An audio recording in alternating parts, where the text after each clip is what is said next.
Asia की सबसे अमीर नगर पालिका यानी कि बीएमसी की सत्ता का शोर अब थम चुका है और सबकी नजरें टिकी हैं 15 जनवरी की तारीख पर, जब मुंबई की किस्मत का फैसला ईवीएम में कैद होगा। लेकिन इस बार का चुनाव महज गलियों का चुनाव नहीं रह गया है। यह वर्चस्व की वो जंग है जिसने महाराष्ट्र की सियासत को दो ध्रुवों में बांट दिया है।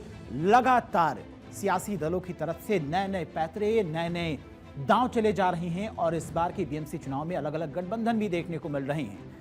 यानी कि इस बार बीएमसी के रण में वो चमत्कार हुआ है जिसकी उम्मीद किसी को भी नहीं थी। 20 साल के लंबे इंतजार के बाद उद्धव और राज ठाकरे यानी कि मराठी मानुस के नाम पर एक बार फिर से एकजुट होकर ताल ठोक रही हैं।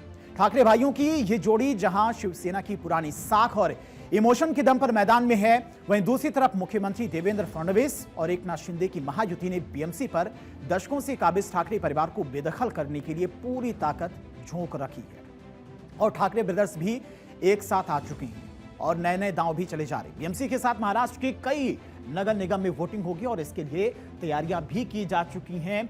पूरी तरह से तैयारियां हैं। अब 15 को वोटिंग होगी, उसके बाद 16 को नतीजे आएंगे। उसके बाद ही साफ हो पाएगा कि महाराष्ट्र की सियासत में यानी कि बीएमसी पर किसका कब्जा होता है। अगर बात की जाए महाराष्ट्र में छोटे सरकार का रण, कुल नगर निगम की बात की जाए तो 29 नगर निगम है। बीएमसी में कुल 227 सीटें हैं जिन पर 15,000 से ज्यादा बताया जा रहा है कि उम्मीदवार है। वोटिंग कब होनी है? 15 को यानी कि अब से 2 दिन बाद, और 16 को नतीजे आएंगे यानी कि ठीक एक दिन बाद नतीजे आ जाएंगे और उसके बाद साफ हो जाएगा कि बीएमसी पर किसका कब्जा इस बार देखने को मिलता है। क्या ठाकरे ब्रदर्स की वापसी होती है यानी कि उनका कब्जा बरकरार रहता है, या फिर इस बार ठाकरे ब्रदर्स के हाथ से बीएमसी की सीटें भी जाने वाली हैं।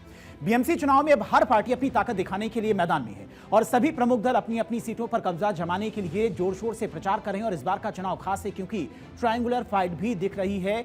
कई जगहों पर ऐसी स्थितियां हैं जहां पर ट्रायंगुलर फाइट भी देखने को मिल रही, यानी कि अपने ही साथी दलों के कैंडिडेट भी वहां पर मैदान में हैं। इस तरह की ट्रायंगुलर फाइट भी देखने को मिल रही है। अगर बात की जाए बीजेपी और शिंदे सेना, बीजेपी और शिवसेना इस बार डबल इंजन के विकास और हिंदुत्व के एजेंडे पर एक साथ चुनाव लड़ रही है बीएमसी का। बीएमसी की लड़ाई से पता चलेगा कि असली शिवसेना और मुंबई की विरासत किसके पास है। वहीं ठाकरे ब्रदर्स की अगर बात की जाए, ठाकरे ब्रदर्स का ऐतिहासिक साथ मराठी मानुस और मुंबई की अस्मिता को लेकर ठाकरे ब्रांड एक मंच पर है। 20 सालों के बाद दुश्मनी खत्म करके एक साथ आ गए हैं। मराठी वोटों के बिखराव को रोकना और बीएमसी पर कब्जा मुख्य मकसद इनका है। कांग्रेस और वंचित बहुजन अखाड़ी कांग्रेस ने एमवीए से अलग होकर प्रकाश अंबेडकर की वीबीए के साथ में एक नया मोर्चा बनाया, यानी कि कांग्रेस की राहें अलग हैं। दलित, मुस्लिम और उत्तर भारतीय वोटों को एकजुट करने की कोशिश की जा रही। जिस भी पाले में सेंध लगाई जाएगी, ये दल जिसकी पाले में सेंध लगाएगा, जीत हार का समीकरण बताया जा रहा है कि बदल जाएगा।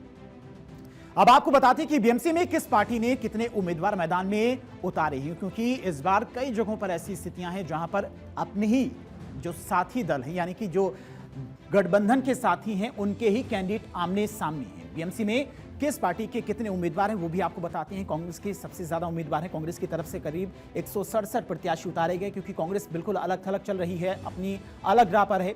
शिवसेना यूबीटी यानी कि उद्धव ठाकरे गुट की बात करें तो 163 उम्मीदवार उतारे गए हैं। बीजेपी की बात की जाए तो बीजेपी की तरफ से करीब 137 कैंडिडेट मैदान में उतारे गए हैं और शिवसेना शिंदे गुट की बात करें तो करीब 90 कैंडिडेट मैदान में उतारे गए हैं। एनसीपी अजीत पवार गुट की बात करें तो करीब 80 कैंडिडेट मैदान में हैं। एमएनएस यानी कि राज ठाकरे की पार्टी की बात करें तो 53 कैंडिडेट मैदान में उतारे गए हैं। एनसीपी एसपी यानी कि शरद पवार गुट की अगर बात करें तो 8 कैंडिडेट मैदान में हैं, यानी कि सबसे ज्यादा कांग्रेस के उम्मीदवार मैदान में हैं। बीएमसी चुनाव हर किसी के लिए ना की लड़ाई है, खासकर ठाकरे परिवार के लिए, और यही वजह है कि 20 साल की दुश्मनी को बुलाकर ठाकरे ब्रदर्स एक हुए हैं ताकि अपनी विरासत को बचाया जा सके।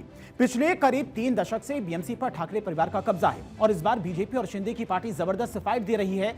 ऐसे में आपको 2017 का समीकरण बताते हैं जिसमें मामूली अंतर से बीजेपी नंबर 2 पर रह गई थी। हालांकि तब बीजेपी और उद्धव की पार्टी एक साथ चुनावी मैदान में थी। ये समीकरण देखिए, ये नतीजे देखिए 2017 के। शिवसेना की अगर सबसे पहले बात करते हैं तो 84 सीटें। उस वक्त उद्धव ठाकरे एनडीए से अलग नहीं हुए थे, साथ में ही थे। बीजेपी की अगर बात करें तो बीजेपी करीब 82 सीटें जीती थी, यानी कि 2 सीटें कम थी शिवसेना से। और अगर कांग्रेस की बात करते तो कांग्रेस 31 सीटें जीती थी 2017 की बीएमसी चुनाव में। एनसीपी की अगर बात करें तो 9 सीटें लगभग एनसीपी के खाते में गई थी। वही एमएनएस यानी कि राज ठाकरे की जो पार्टी थी 7 सीटें उनके कब्जे में गई थी। यानी कि इस बार का जो बीएमसी का जो चुनाव है वो बेहद अहम रहने वाला है सभी दलों के लिए और इसीलिए पूरी जोर आजमाइश इस बार बीएमसी के चुनाव में की जा रही सभी दलों के द्वारा।